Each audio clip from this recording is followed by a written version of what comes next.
संतोषी माता।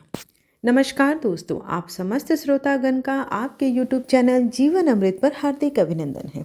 आज 14 फरवरी है और दिन शुक्रवार है। आज के दिन माता संतोषी का व्रत कथा का श्रवण करना श्रेष्ठकर माना जाता है। माता संतोषी आप और आपके परिवार पर सदैव अपनी कृपा दृष्टि बनाए रखे। आप सबसे अनुरोध है कि कथा का श्रवण हमेशा संपूर्ण करें ताकि इसका आपको कोई लाभ मिल सके। कथा अगर आपको अच्छी लगे तो कमेंट बॉक्स में जय संतोषी माता लिखकर एक सकारात्मक ऊर्जा का आदान प्रदान अवश्य करें। सर्वप्रथम आइए भगवान गणेश जी की आराधना करते हैं। सिद्ध सदन सुंदर वदन गणनायक महाराज, दास आपके हम सदा कीजे जन के काज। जय शिव शंकर गंगाधर, जय जय उमा भवानी, सिया राम कीजे कृपा हरि राधा कल्याणी। जय सरमती, जय लक्ष्मी, जय जय गुरु दयाल, देव विप्र गौ संत, जय जय भारत देश विशाल। चरण कमल गुरुजन के नमन करे, हम शीस सब घर सुख संपत्ति भरयो, दीजे शुभ आशीष। पहले जान लेते हैं कि संतोषी माता की कथा और विधि के बारे में। संतोषी माता के पिता गणेश जी, माता रिद्धि सिद्धि, इनकी पूजा से धन धान्य सोना चांदी मोती सालों भर से भरा परिवार, कमाई धंधे में बरकत, दरिद्रता गृह कलेश का नाश हो जाता है तथा घर में सुख शांति प्रकाश, बालकों की फुलवारी, धंधे में मुनाफे की कमाई, मन की कामना पूर्ति, शोक विपत्ति चिंता सब दूर हो जाती है। संतोषी माता का नाम लो तो जिससे बन जाते हैं सारे काम। बोलो संतोषी माता की जय। कथा के पूर्व कलश को जल से भरें, उसके ऊपर गुड़ चने से भरा कटोरा रखें। इस व्रत को करने वाला कथा कहते सुनते समय हाथ में गुड़ और भुने हुए चने को अवश्य रखे। सुनने वाली संतोषी माता की जय, संतोषी माता की जय, इस प्रकार मुख से बोलते जाएं। कथा समाप्त होने पर आरती होने के बाद हाथ का गुड़ और चना गौ को खिला दें। कलश पर रखा हुआ गुड़ चना सबको प्रसाद के रूप में बांट दें। कलश के जल को घर में सब जगह छिड़के तथा बचे हुए जल को तुलसी जी के क्यारी में डाल दें। 5 रुपयों का गुड़ चना लेकर माता का व्रत करें। कम या ज़्यादा का कोई विचार न करें, क्योंकि माता को भावना ही चाहिए। इसलिए जितना भी बन पड़े श्रद्धा अनुसार प्रसाद सवाएं का ही रखें और श्रद्धा और प्रेम से प्रसन्न मन हो व्रत करना चाहिए। कथा के पश्चात दिन में केवल एक बार ही भोजन को ग्रहण करना चाहिए। भोजन में खटाई या खट्टे पदार्थ प्रयोग में कतई न लाएं। 16 शुक्रवार अथवा मनोकामना पूर्ण होने पर व्रत का उद्यापन करें। उस दिन सामर्थ्य अनुसार 7, 11 या 21 या अधिक व्रत पुस्तकें आस पड़ोस में वितरित करें।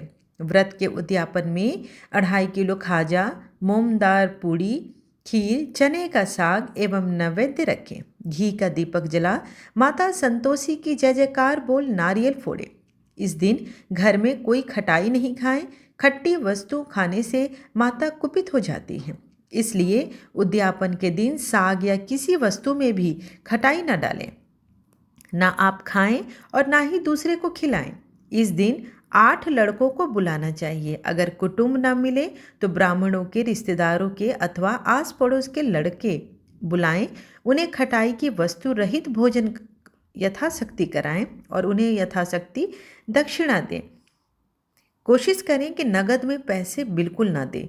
उन्हें कोई मीठी वस्तु दे दें। व्रत रखने वाले कथा सुन प्रसाद लें, एक समय भोजन करें। इससे माता प्रसन्न होती है।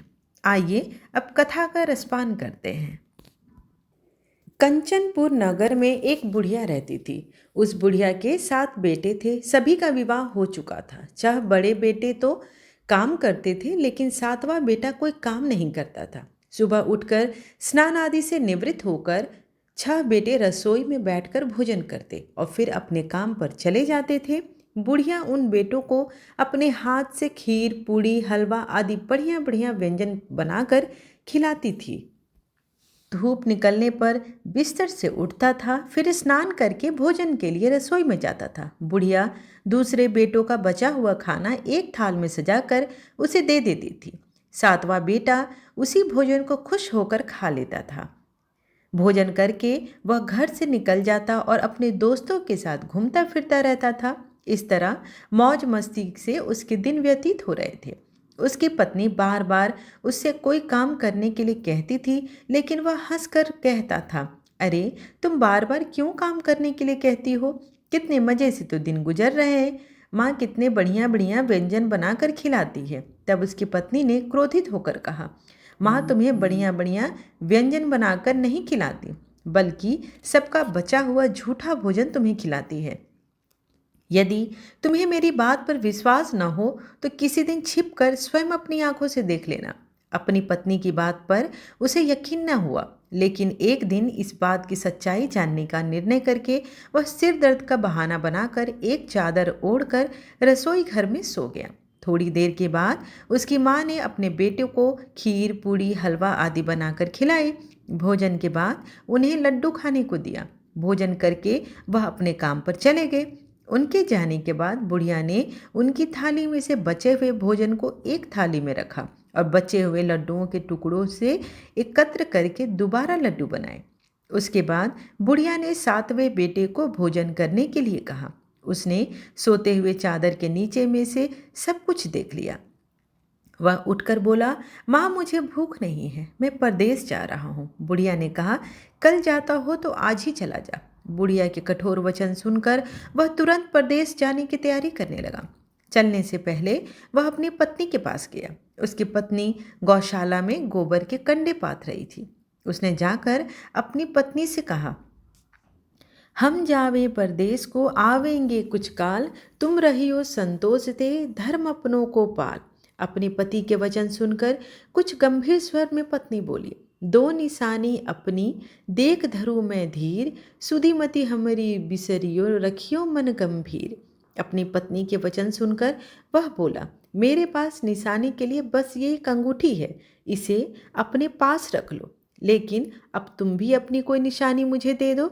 वह बोली, मेरे पास क्या है यह गोबर भरा हाथ। यह कहकर उसकी पीठ पर गोबर के हाथ की थाप मार दी। वह चल दिया। चलते चलते दूर प्रदेश पहुंचा। वहाँ एक साहूकार की दुकान थी। वहाँ जाकर कहने लगा, भाई मुझे नौकरी पर रख लो। साहूकार को ज़रूरत थी, बोल रहा, रह जा। लड़के ने पूछा, तनख्वाह कितनी दोगे? साहूकार ने कहा, काम देखकर ही दाम मिलेंगे। साहूकार की नौकरी मिली। वह सुबह 7 बजे से 10 बजे तक नौकरी पर जाने लगा। कुछ दिनों में दुकान का सारा लेन देन, हिसाब किताब, ग्राहकों को माल बेचना, सारा काम करने लगा। साहूकार के 7-8 नौकर थे। वे सब चक्कर खाने लगे, यह तो बहुत ही होशियार बन गया। सेठ ने भी काम देखा और 3 महीने में ही उसे आधे मुनाफे का हिस्सेदार बना दिया। वह कुछ वर्ष में ही नामी सेठ बन गया और मालिक सारा कारोबार उस पर छोड़कर चला गया। इधर उसकी पत्नी को सास ससुर दुख देने लगे। सारी गृहस्थी का काम करा के उसे लकड़ी लेने जंगल भेजते थे। इस बीच घर के आटे से जो भूसी निकलती उसकी रोटी बनाकर रख दी जाती और फूटे नारियल की नारेली में पानी दिया जाता। एक दिन वह लकड़ी लेने जा रही थी। रास्ते में बहुत सी स्त्रियां संतोषी माता का व्रत कर रही थी। वह वहाँ खड़ी होकर कथा सुनने लगी और पूछा, बहनों तुम किस देवता की पूजा करती हो और उसके करने से हमें किस फल की प्राप्ति होती है? यदि तुम इस व्रत का विधान मुझे समझा कर कहोगी तो मैं तुम्हारा बड़ा एहसान मांगूंगी। तब उनमें से एक स्त्री बोली, सुनो, यह संतोषी माता का व्रत है। इसके करने से निर्धनता, दरिद्रता का नाश होता है और जो कुछ मन में कामना हो सब माता संतोषी की कृपा से पूरी हो जाती है। तब उसने उससे व्रत की विधि पूछी।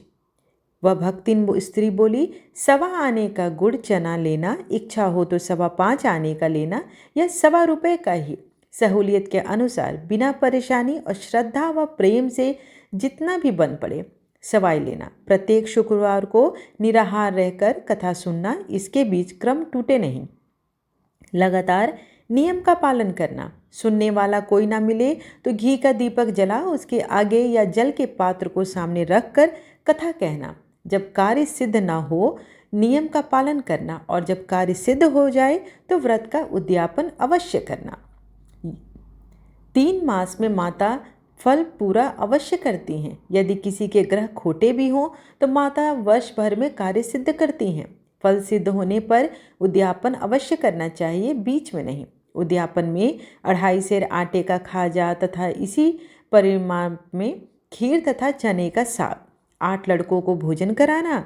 जहाँ तक मिले देवर जेठ भाई बंधु के यहाँ न मिले तो रिश्तेदारों और पास पड़ोसियों को बुलाना, उन्हें भोजन करा, यथाशक्ति दक्षिणा दे, माता का नियम पूरा करना। उस दिन घर में खटाई नहीं खाना। और यह सुन बुढ़िया के लड़के की बहू चल दी वहाँ से। रास्ते में लकड़ी के बोझ को बेच दिया और उन पैसों से गुड़ चना ले माता के व्रत की तैयारी कर आगे चली। और सामने मंदिर देखकर पूछने लगी, यह मंदिर किसका है? सब कहने लगे, ये संतोषी माता का मंदिर है। यह सुनकर माता के मंदिर में जाकर चरणों में लौटने लगी। दीन हो विनती करने लगी, माँ मैं निपट अज्ञानी हूँ, व्रत के कुछ भी नियम नहीं जानती हूँ, मैं दुखी हूँ। हे माता, हे जगत जननी, मेरा दुख दूर कर, मैं तेरी शरण में आई हूँ। माता को दया आई। एक शुक्रवार बीता कि दूसरे को उसके पति का पत्र आया और तीसरे शुक्रवार को उसका भेजा हुआ पैसा आया। यह देख जेठ जेठानी मुंह सिकोड़ने लगे। लड़के ताने देने लगे। काकी के पास पत्र आने लगे, रुपया आने लगा। अब तो काकी की खातिर बढ़ेगी। बेचारी सरलता से कहती, भैया कागज आवे रुपया आवे, हम सब के लिए अच्छा है। ऐसा कहकर आंखों में आंसू भरकर संतोषी माता के मंदिर में मातेश्वरी के चरणों में गिरकर रोने लगी। माँ, मैंने तुमसे पैसा कब मांगा? मुझे पैसे से क्या काम? मुझे तो अपने सुहाग से काम है। मैं तो अपने स्वामी के दर्शन मांगती हूँ। तब माता ने प्रसन्न होकर कहा, जा बेटी, तेरा स्वामी आएगा। यह सुनकर खुशी से बावली होकर वह घर में जा काम करने लगी। अब संतोषी माँ विचार करने लगी, इस भोली पुत्री को मैंने कह तो दिया तेरा पति आएगा, लेकिन कैसे? वह तो इसे स्वप्न में भी याद नहीं करता। उसे याद दिलाने को मुझे ही जाना पड़ेगा। इस तरह माताजी उस बुढ़िया के बेटे के पास जा स्वप्न में प्रकट होने कहने लगी, साहूकार के बेटे सो रहा है या जागता है? वह कहने लगा, माता सोता भी नहीं जागता भी नहीं हूँ, कहो क्या आ गया है? माँ कहने लगी, तेरे घर बार कुछ है कि नहीं? वह बोला, मेरे पास सब कुछ है, माँ बाप और बहू है, क्या कमी है? माँ बोली, भोले पुत्र, तेरी बहू घोर कष्ट उठा रही है, तेरे माँ बाप उसे परेशानी दे रहे हैं, वह तेरे लिए तरस रही है, तो उसकी सूध ले। वह बोला, हाँ माताजी, यह तो मालूम है, परंतु जाऊं तो कैसे? परदेश की बात है, लेन देन का कोई हिसाब नहीं, कोई जाने का रास्ता नहीं आता, कैसे चला जाऊं? माँ कहने लगी, मेरी बात मान। सवेरे नहा धोकर संतोषी माता का नाम ले, घी का दीपक जला, दंडवत कर दुकान पर जा बैठ जा। देखते देखते तेरा सारा लेन देन चुक जाएगा, जमा किया हुआ माल भी बिक जाएगा, सांझ होते होते धन का भारी ढेर लग जाएगा। अब बूढ़े की बात मानकर वह नहा धोकर संतोषी माता को दंडवत कर घी का दीपक जला दुकान पर बैठ गया। थोड़ी देर के में रुपया लाने लगे, लेने वाले हिसाब लेने लगे। कोठे में भरे सामान के खरीदार नगद दाम दे सौदा करने लगे। शाम तक धन का भारी ढेर लग गया। मन में माता का नाम ले चमत्कार देख प्रसन्न होकर घर जाने के वास्ते गहना कपड़ा सामान खरीदने लगा।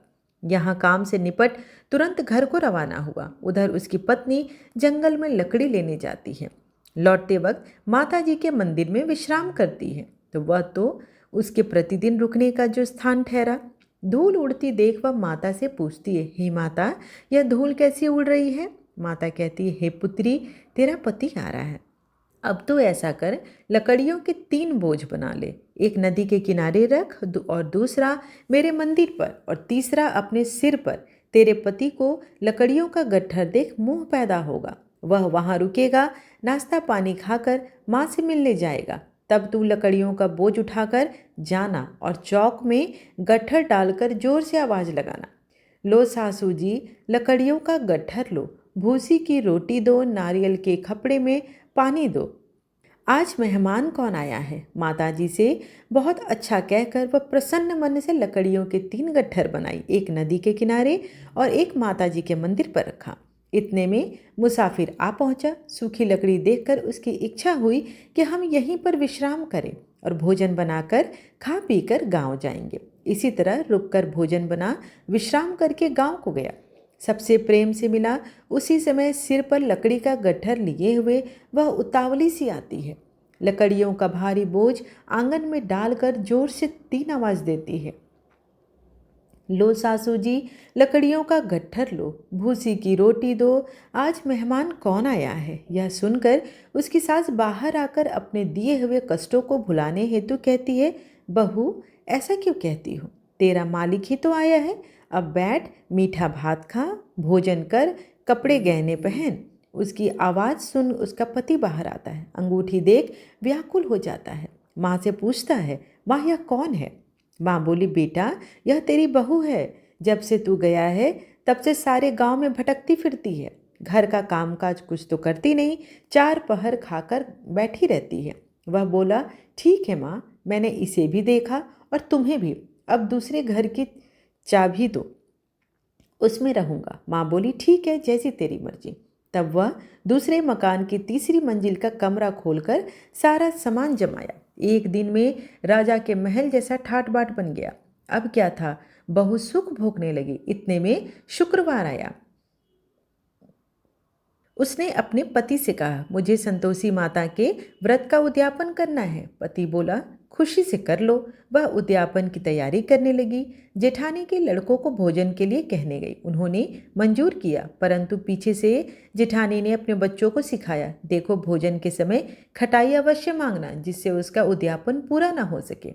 लड़के जिमने आए, खीर खाना पेट भर कर खाया, परंतु बाद में खाते ही कहने लगे, हमें खटाई दो, खीर हमें नहीं अच्छा लगता।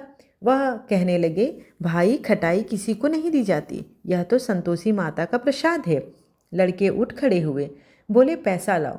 भोली बहू कुछ जानती नहीं थी, उन्हें पैसे दे दिए। लड़के उसी समय हट करके इमली खटाई खाने लगे। यह देखकर बहू पर माताजी कुपित हो गई। राजा के दूत उसके पति को पकड़कर ले गए।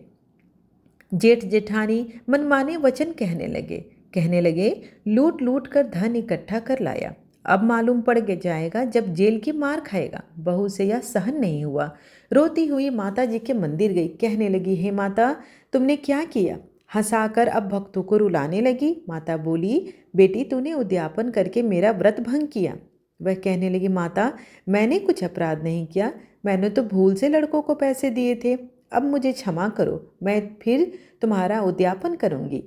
माँ बोली, अब भूल मत करना। वह कहती है, अब भूल नहीं होगी। अब बतलाओ वे कैसे आवेंगे। माँ बोली, जा पुत्री, तेरा पति तुझे रास्ते में मिलेगा। वह निकली, राह में पति आता दिखा। वह पूछी, कहाँ गए थे। वह कहने लगे, इतना जो धन कमाया था उसका टैक्स राजा ने मांगा था, वह भरने गया था।